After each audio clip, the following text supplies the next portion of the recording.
మొత్తం పాకిస్తాన్లో mineral rich province Balochistan. కానీ అది బలూచిస్తాన్ డెవలప్మెంట్కి వాడరు. పాకిస్తాన్లో ఇతర ప్రాంతాల డెవలప్మెంట్కి వాడతారు.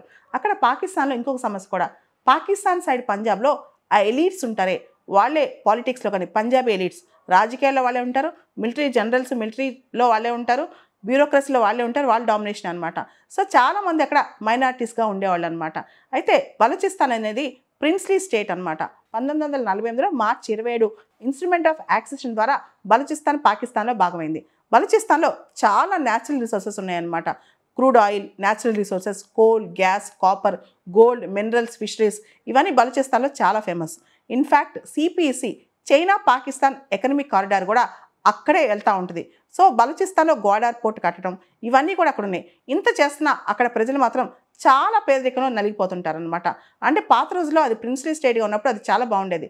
అప్పుడు ఖాన్ ఆఫ్ కలాత్ అనే రాజు అక్కడ పరిపాలించేవాళ్ళు అనమాట. చాలా అద్భుతంగా ఆ డైనస్టీ అక్కడ పరిపాలించేది. కానీ బలవంతాన బలూచిస్తాన్ లాక్కుంది పాకిస్తాన్.